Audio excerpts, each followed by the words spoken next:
Well, welcome back, friends. I'm your host, Nicole Burnett, and I'm so excited to be hanging out with you again and doing today's podcast. Now, today's podcast was a special request from you, my listeners, and I'm going to be sharing some of my personal routine and what I do. And so, what we're narrowing in on today is what I do when things get off track, right? When I notice that I am unmotivated, just kind of feeling like crap, how do I get back on track? And I really wanted to start here because getting yourself back on track and what I personally do, for example, getting the train back on the tracks, as it were, that is not the same thing as my maintenance routine, my everything's going amazing, I want to optimize routine. Just the same way that what I do before a ride is not always the same as my pre-show routine. There are all these kind of nuances that come from context, right? So as you can tell that, like I said, the differences of an everyday routine, a maintenance routine, optimization, pre-show, everyday ride. This podcast is all about what do I do when I realize things have kind of gone off the rails? When, I'm feeling burnt out, I'm struggling to stay motivated. So, in this episode, I share my personal go to routine as a mental coach for those tough days because I know that you can all relate and you have those times when things get off track. And I want to share so that you can learn the practical steps that I personally take to reset my mindset, reignite my passion, and get back in the saddle. So, whether you are a rider or just feeling the daily grind, these tips are going to help you get back on track and reclaim your motivation. Welcome to the Resilient Rainer, the premier podcast focused on mental performance for equestrians and improved horse show performance. Whether you're a rookie reiner or a seasoned competitor, this show is for riders who want to take their skills to the next level and achieve their full potential in the show ring. I'm Nicole Burnett, and I'm a master mindset coach who's obsessed with helping you achieve all those horse dreams you always thought were impossible. Join me each week to develop a show-ready mindset and gain the competitive edge you need to compete with confidence. If you love this podcast, please scroll down, leave 5 stars and a sentence or two about something that you took away, learn from this podcast, how it helped you. I'd really appreciate it. And of course, if you love this podcast, share it with your bestie. If you hate this podcast, share it with your worst enemy. Okay. I got to admit it, friend. I've absolutely got to admit it. I overworked myself. I will look it straight in the eyes and tell you I burned myself out. I started working too much. And yes, there are worse problems to have. I started writing less. I started meditating less. I started putting all of my personal routines for exercise, for self-care, and relationships. I started putting it on the back burner. I started watching more mindless TV instead of doing something that I really valued. Oh, and I definitely wasn't getting enough sleep. And surprise, surprise, I started to feel like crap. This happens to all of us. Maybe you get sick and then you get off of your daily routines, or maybe there's a big project at work and you just focus on that for a minute. And then before you know it, you're just all discombobulated. You're not feeling like yourself and you're just off. You're off your game. I know that I am not alone in feeling burnt out or getting burnt out occasionally. And so many of us, we push ourselves to the brink, whether it is in the saddle, at work, or just juggling the daily demands of life. And this topic resonated with so many of you. So, I mean, it's no surprise why. And as I said, this was a requested topic by readers of the Resilient Rainer newsletter and podcast listeners. Burnout can sneak up on the best of us. And when it does, it throws everything out of balance. It throws off your motivation, your performance, even your love for the things that you're passionate about, right? When you get burnt out, you're not dying to go back out to the barn and see your pony, even though you love them. So that's why I'm sharing my personal routine for those tough times so that you can get back on track just like I did. I am peeling back the curtain as a mental coach to let you see exactly what I do personally, step by step, to get myself back on track. Because, yeah, most of the time, I'm pretty good about practicing what I preach because A, I really do believe in this, and B, it truly makes a massive difference in my life. But I'm human and I don't do everything perfectly all the time. So when I noticed that I was feeling demotivated, I was uninterested, I was grouchy, these are all things that set me up for wanting to race to the barn and have a fantastic ride, right? Not, absolutely not. So here I am sharing my thought process with you. What I've done is I've broken it down into a 5-step process of what I do personally to get back on track. And so that you can take my personal 5-step process and just plug and play into your own life because I am not here to gatekeep. I am here to support, to encourage, to educate, and to help all of you. Okay, so here's my personal 5-step process. All right. Step number 1 is awareness. Do not sleep on this one, cowboy. All right. If you are not aware that there's a problem, how on earth are you going to fix it? It's not going to happen. Improvement comes from shortening the distance between when you start causing the problem by not getting enough sleep, by stopping your self care habits or meditation, for example, and when you realize there's a problem. And so you might be rolling your eyes at me when I say awareness, but this is a big deal because if you go for a week or two and you realize, oh crap, like, oh shit, this isn't going well, I need to fix it. It's a lot easier to fix it after 2 weeks than after 2 months or 2 years or 20 years. And you realize you've been engaging in an unhelpful behavior. Self-awareness is your first line of defense against burnout. The quicker that you catch those early warning signs, the faster you can course correct. So, some telltale signs, just make a little note. Some telltale signs of burnout include feeling unusually irritable or anxious, losing interest in activities that you usually enjoy, like riding your horse, in my case, or even physical symptoms like frequent headaches or an upset stomach, right?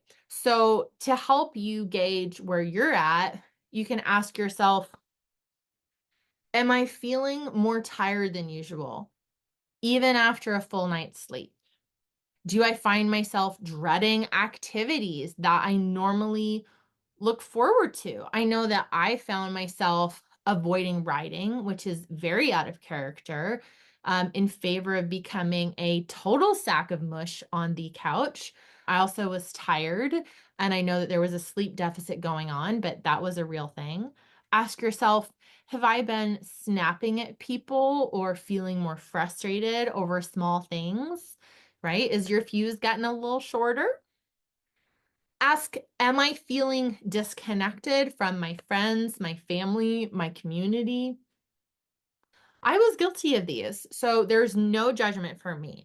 And so know that anything I share on this podcast, or if you ever work with me, I do not pretend to be perfect. I have made so many mistakes, and I know that that is part of what gives me such a great strength as a coach is I truly have empathy and understand what you're going through from having probably been through just about anything you've been through, having been through myself.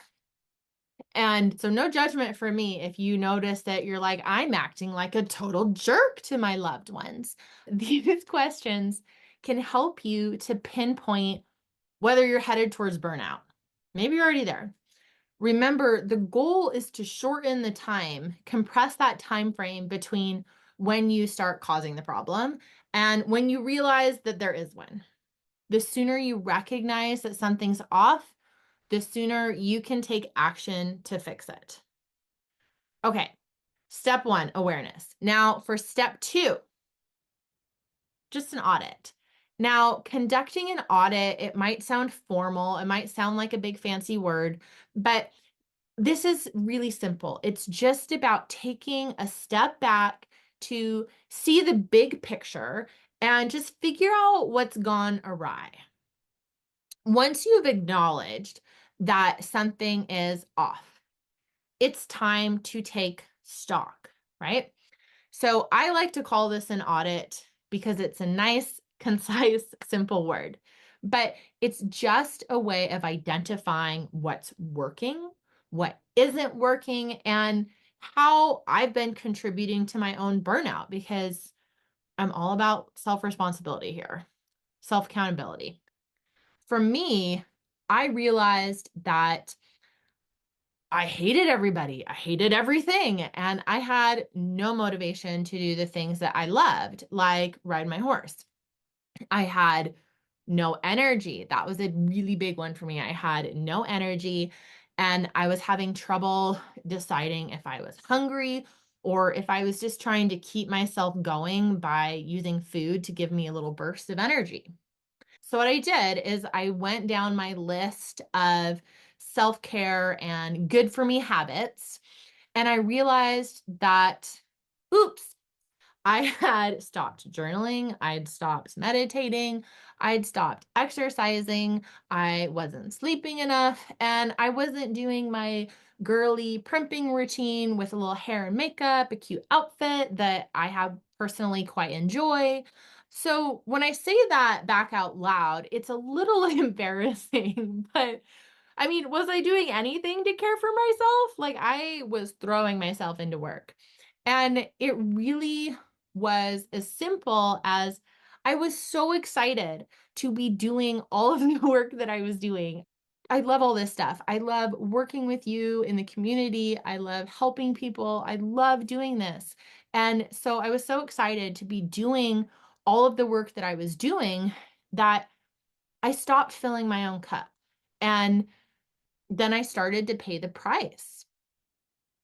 If you want to make this a little more structured, just start by jotting down the key areas of your life. Think about your physical well being, your emotional health, your social connections. Think about personal fulfillment. And just for each category, you're just going to ask yourself, what am I currently doing well? What have I neglected or let slip in this area? And how is this neglect affecting me? So, for example, under physical well being, I noticed that I had stopped exercising. I wasn't sleeping enough. And I wasn't doing my usual morning routine of getting dressed up in a way that makes me feel good. In the emotional health, I realized that I wasn't journaling or meditating like I usually do. Social connections. For me, I had gotten so focused on work that I hadn't made time for my friends or meaningful conversations. Personal fulfillment. This was, writing. Writing was taking a backseat. And so just putting it some simple categories and just giving yourself kind of thumbs up, thumbs down, it helps you to see the areas that need attention. So this is not about beating yourself up. We do not do that here in this space. Okay. To be clear, we do not do that. But this is about understanding what needs to change so that you can feel better, so that you can start feeling like yourself again. Okay. So step one, awareness. Step two, take a little audit. Step three, sleep. All right. I know as a mental coach, you thought I was going to be in here telling you that I meditate or I stand on my head and then I feel magically better. Okay. Like I thought about this and I thought people might think it's boring. People might think it's weird, but I was like, I have to tell the truth. The whole point of this podcast is authenticity and sharing truly what I personally do when I'm recovering from burnout, when I've gotten off track, when I'm lacking motivation. Sleep. Cross my heart, swear it out, whatever the phrase is. Cross my, I can't remember, but sleep, sleep, sleep, and more sleep. Okay. Honestly, I absolutely held off on doing this podcast because sleep was such a huge part of my recovery and mental performance, getting it back to optimal. But sleep can be a little bit boring. Okay. Sleep is such an absolutely underrated part of mental performance. It's often brushed aside in the hustle of daily life, yet sleep is the bedrock of your mental and your physical well being. We really tend to glorify the grind. We tend to glorify late nights, burning the candle at both ends, believing that pushing through fatigue is this badge of honor. But the truth is that lack of sleep is a silent saboteur. It is chipping away at your cognitive sharpness, your emotional stability, your resilience, your overall effectiveness as a writer, emotionally and physically. When we're sleep deprived, your ability to focus, your ability to make decisions, your ability to manage stress, it takes a nosedive. All right. This is not just about feeling a little groggy. Your brain's ability to process information, to retain memories, to perform even basic functions and basic tasks, it goes away, it diminishes. Your reaction times slow, and that's not very safe if you're riding. Your creativity plummets. How are you going to solve problems when you're trying to teach your horse new things in the saddle, right? And the mental resilience you need to overcome challenges, it weakens. All right. And how are you going to have that resilience of, yes, we made 1% progress, or we're better at our lope departure, but that like lope to trot transition is still struggling? How are you going to have the resilience to keep going when you're sleep deprived? It's really hard. It's like trying to run a marathon carrying a backpack full of bricks, okay? Or let's put it in horse terms. It's like trying to ride your horse when you are literally a sack of potatoes. Potatoes do not ride well. Let's be clear. Okay? It's terrible. On the flip side, quality sleep is like a freaking superpower for your brain. It's during sleep that your brain consolidates memories. It processes emotions. It detoxifies. It's clearing out all of the mental clutter you accumulated during the day. A well rested mind is more agile, it's better at problem solving, and it's far more capable of handling the curveballs that life with your horse and just life in general throws at you every day.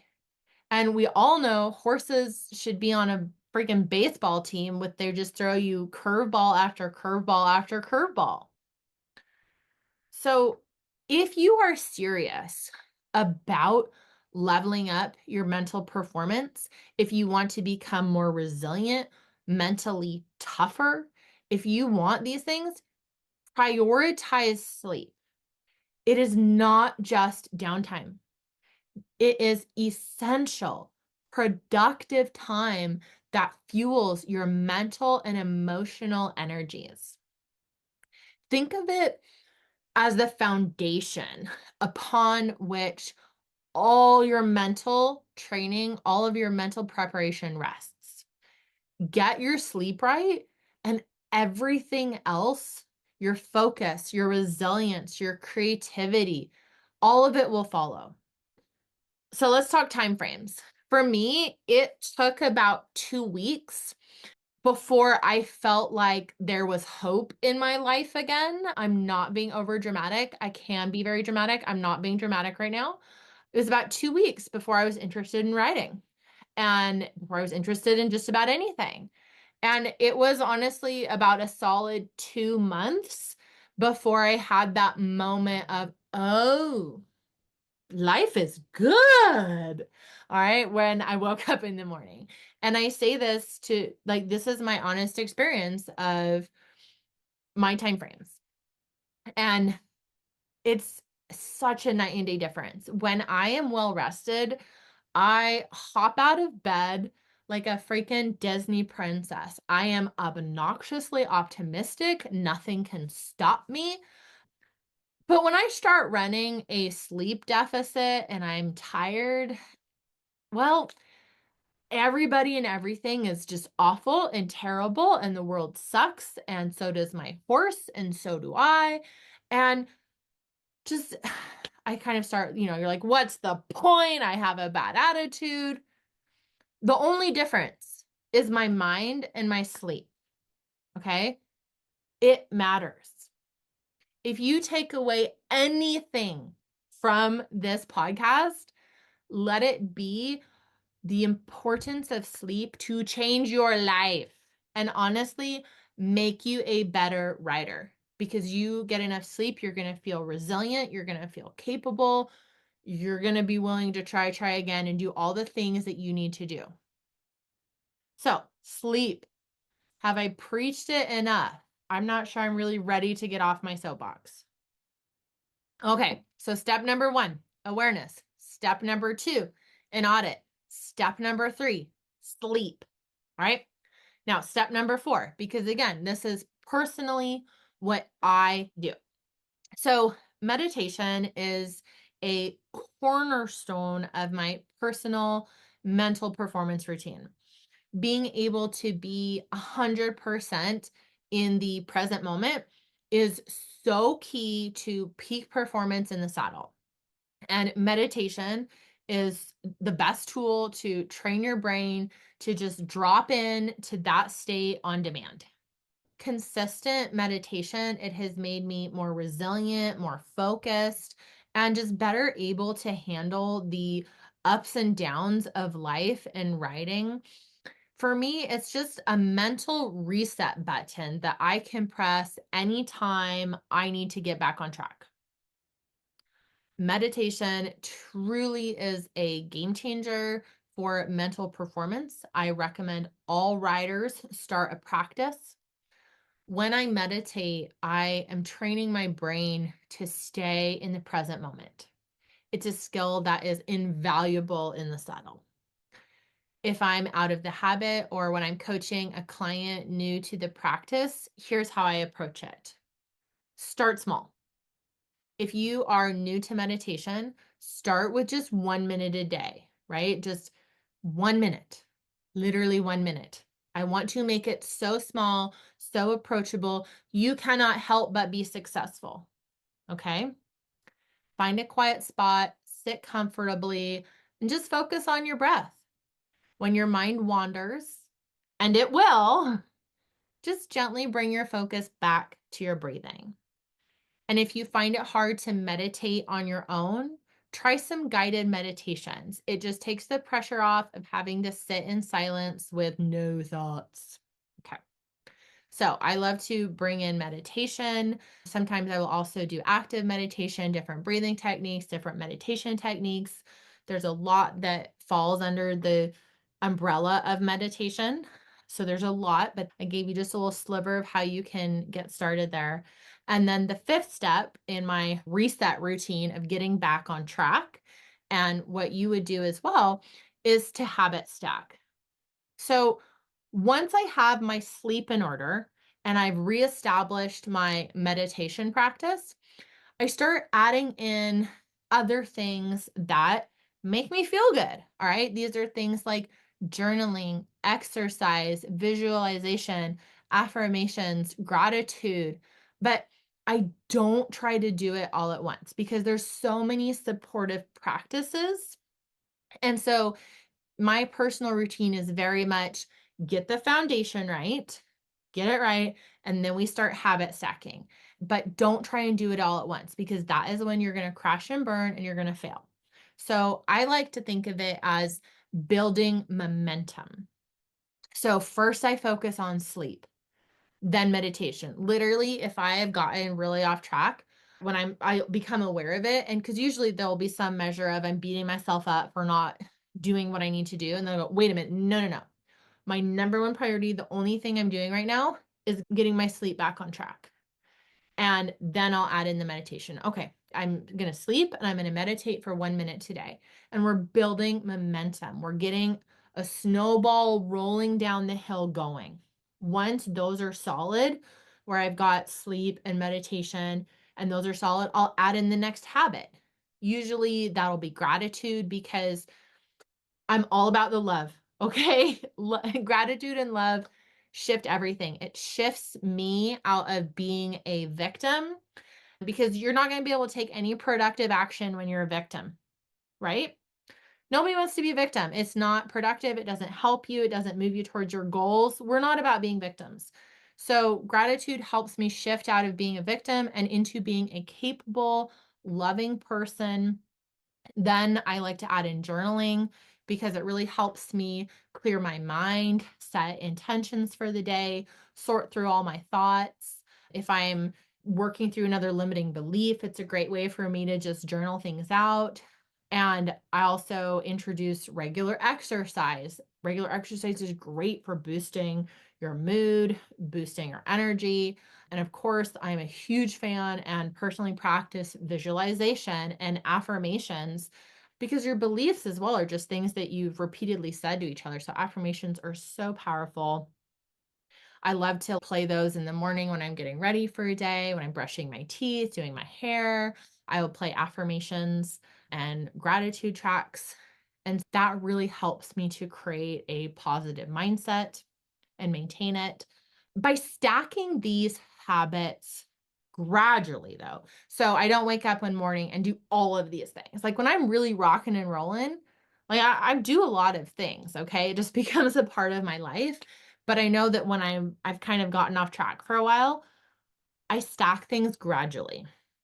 I avoid the overwhelm that comes when you try to change too much all at once. I've done it. Don't do it, okay? Each habit supports the others, and you wanna just create this virtuous cycle that lifts me out of burnout, and it keeps me on the path to feeling strong, feeling motivated, feeling ready to ride, eager to ride, feeling good about my riding. And that habit stacking is so key because you can't do it all at once. So just stack one little thing at a time, pick one aspect and add that in. And it's okay. Give yourself a week to integrate it because slow and steady wins the race here. All right. So that's the 5-step process that I personally follow. That is what I personally did when earlier this summer I absolutely got burnout. So step number 1, awareness. Step 2, audit. Step 3, sleep. Step 4, meditation. And step 5, habit stacking. That's what I do. That's my personal routine. You can do it as well. Every rider knows that the best way to handle a fall is you get back in the saddle as soon as possible. The same goes for burnout.